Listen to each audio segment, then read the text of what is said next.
There's one Philadelphia Eagles rookie that nobody's really talking about, but there's a chance that he could shock a lot of people in 2025, as despite flying under the radar, he has clearly got a ton of potential, and he's also in a situation where he could make a real impact this season. And the same goes for a few of Philly's other young players, so in this video, I'll talk about all that. Plus, Jalen Carter just gave us some great news on his upcoming contract extension that all Eagles fans will surely love to hear, while one of the Birds' new additions just made an exciting statement regarding Philly's culture. So I want to talk about all that and more news starting right now.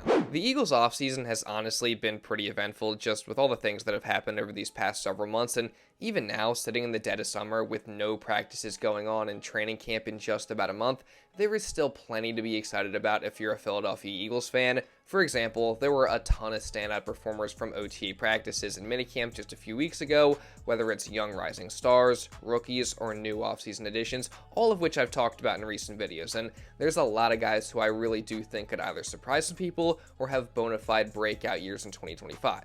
And again, I've talked about all these guys in previous videos more extensively, so I won't do that here. However, there also were a few players that were kind of quiet during OTAs and minicamp, but still could wind up being absolutely crucial to the Birds' success this season. I mean, for starters, obviously, safety is currently one of the biggest question marks, probably the biggest question mark that the Eagles have on their entire team, and assuming they don't sign Justin Simmons, whoever wins that battle between Sidney Brown and Andrew Mukuba is going to wind up being a really important piece of this Philly defense. Now, unfortunately, as I alluded to, so far, neither one of those guys has really stood out too much during OTAs or minicamp, which, sure, that's definitely not the end of the world, but in regards to Sidney Brown specifically, it would at least be nice to hear that maybe he's taken a little bit of a step forward and that it looks like he's a little bit more technically and fundamentally sound, and so far we obviously haven't gotten that. And actually, on the contrary, Philly reporter Jimmy Kempski did express some concern regarding Brown coming out of minicamp, as again he recently wrote, quote,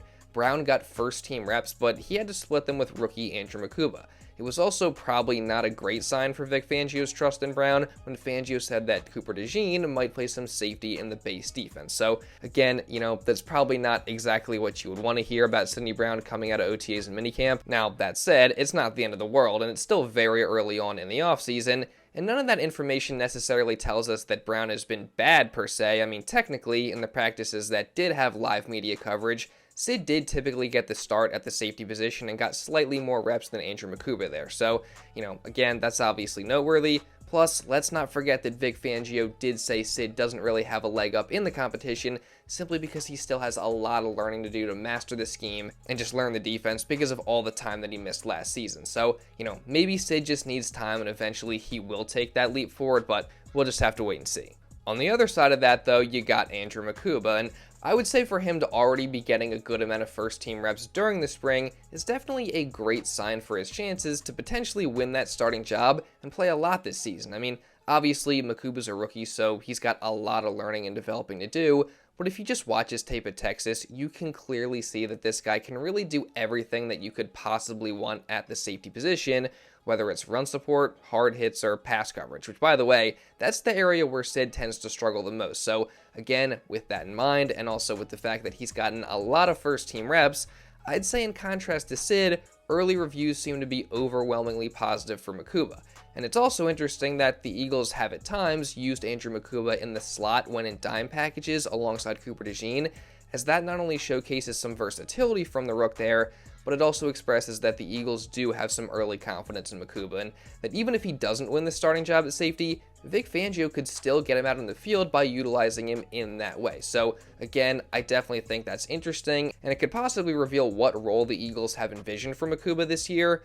But overall, so far, I'd say stock slightly up for Makuba, stock slightly down for Sidney Brown, although again, it is very early on in the offseason, and things very much could change as we get into training camp, and we are still nowhere close to finding out who's actually going to start when the season rolls around. Moving on though, one other crucial positional battle going on right now is at right guard, although honestly, I doubt you could even call that a competition at this point, as Tyler Steen has reportedly gotten all the first-team reps at that position during the offseason so far, so even with other guys like Kenyon Green and Matt Pryor supposedly vying for that spot, it seems like as of now, the job is clearly Tyler Steen's to lose. And that just goes to show you how high the Eagles' confidence is in the third-year man right now, so that's definitely a good sign. Now, as far as I can tell, Steen hasn't really done anything in particular to really stand out at practice so far, but to be fair, it's kind of hard for an offensive lineman to impress with no pads on, and we actually did get a rather positive development regarding Steen, as Lane Johnson actually praised him following minicamp. Yeah, Steen is, develops a lot. I think when you look at him, he's just a physically gifted dude, man. He's a lot stronger, than what he was when he first arrived. So, I think his playing strength is starting to show, and, I know he's ready for camp to start. And, man, he's been putting in work, and, I think you've seen traits of him where he can be a dominating player. So now it's just about, doing it, trying to do it every play. I don't know. Personally, I'm excited to see what Steen can do this year. I mean, I get the concerns just with the lack of playing experience and the poor analytical numbers in his limited opportunities so far, but at the end of the day, Steen has a lot of talent, and going into year 3 now of Stoutland University, I feel like there's good reason to think that he can take a massive leap forward this season. So, I'm excited again to see what he can do, but I'm curious to know your guys' thoughts. What are your expectations for Tyler Steen this season? Let me know your thoughts down in the comments below. Moving on though, those 3 guys that I mentioned aren't the only players that were quiet in the spring, but could also have a big impact for the Eagles this season. And specifically, there is one rookie that I think is being slept on that might just surprise everybody in 25. And that's the 6th round pick edge rusher out of Virginia Tech in Antwaun Powell Ryland.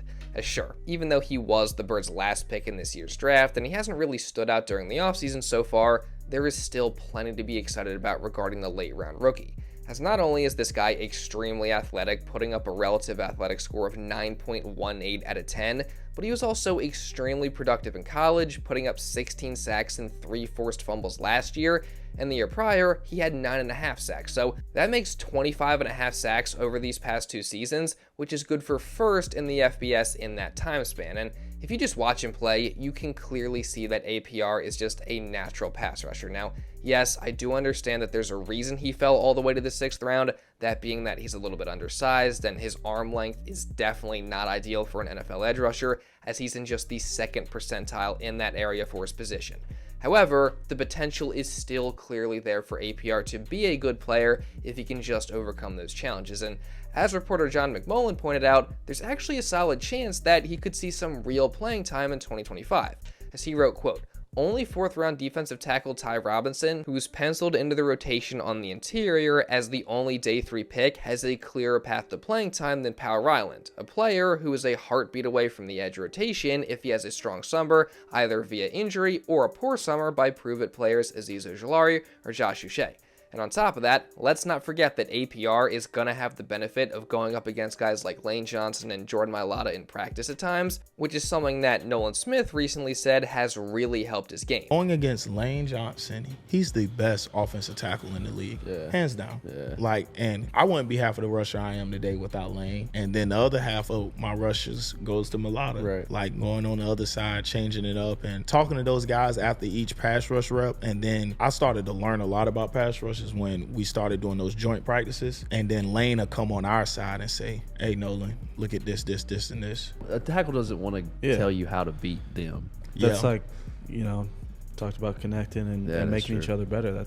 That's what it does. It makes us better. But like when, Smitty talked about it with Slay, when him and Slay, he started talking about him at the top of his routes and stuff like that.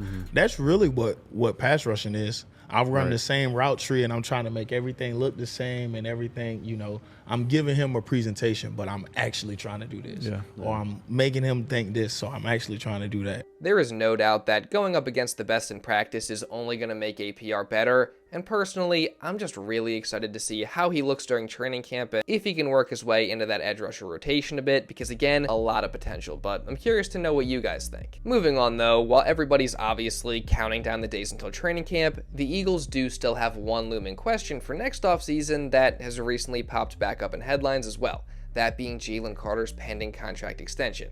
As of course, he's set to get a huge payday from the Birds next offseason and become probably the highest paid defensive tackle in all of football.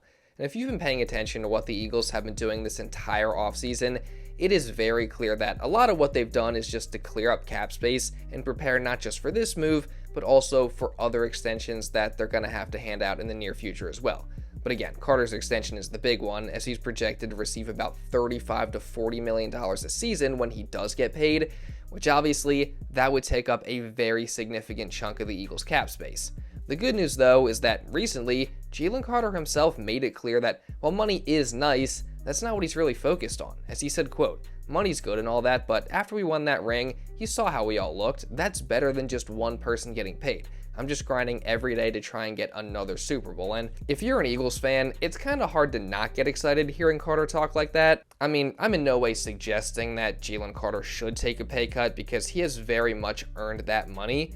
But it's nice to hear that that's not really his main focus, and that he's willing to be flexible to ensure that the Eagles will remain competitive for years to come. And who knows, maybe Carter will end up taking a little bit less money than we expect, or what I think is a little bit more likely is that he signs the extension early and structures it in a way that's as cap-friendly as a deal that expensive can possibly be. So, we'll see what happens, but again, I just absolutely love hearing Carter say this. And overall, I just think it speaks to the culture of this Eagles team. I mean, like Jalen Hurts said, money is nice, championships are better. And I think over the years, we've seen multiple players, whether it's Jalen Hurts or A.J. Brown or Devontae Smith, get these big paydays, which they do deserve, obviously, but also they do it in the most team-friendly way possible. And that's one of the main reasons that the Eagles have been and will continue to be contenders for years to come. It's because not only have they been able to keep together this great core of talented players, but they also have guys who are willing to make sacrifices to help the team. I mean, that just speaks to the great culture that Nick Sirianni and the Eagles have been able to build here over the past several seasons, and you gotta applaud that. And actually, one of the Birds' new offseason additions recently did just that. That being backup swing tackle Kendall Lamm, who, after spending 3 seasons in Miami, had this to say about his time in Philadelphia so far, quote, "I understand why the Eagles reached 2 Super Bowls in 3 years. Players are never late, never toxic, and after every practice, the room spends 15 minutes sharing personal struggles to stay mentally sharp, something I never got with the Dolphins." So again, if you're an Eagles fan, you just gotta love that. And I also think that this just shows you the value of Nick Sirianni, because I mean, everybody tends to praise the offensive scheming and genius of Mike McDaniel, but there is clearly an issue with the culture down there in Miami. Meanwhile, in Philadelphia, people have asked, well, what does Nick Sirianni even do? And to that, I would just say, look at this quote from Kendall Lamm right here. Like, that is it. That is what Nick Sirianni does. And he really doesn't get enough credit for it, in my opinion. I mean, I don't know about you guys, but I'm just getting so fired up for this Eagles season and their chances to repeat. And you guys know that I'm going to be continuing to cover everything that happens for the Eagles throughout the rest of this offseason, going into training camp, and of course, the start of the regular season. So make sure you guys subscribe and you turn on notifications so you don't miss anything. And also, leave a like down below to show some support, because it really does help me out a ton, guys. Let's see if we can get to 500 likes on today's video. And also, leave a comment down below just regarding anything that I talked about in this video. And also, if you want to watch another video going over some surprise Eagles that stood out a bit during OTAs and minicamp, you can check this out right here. And now with all that being said, that's pretty much all I got for this one, guys. So thank you all so much for watching, and I'll see you in the next video.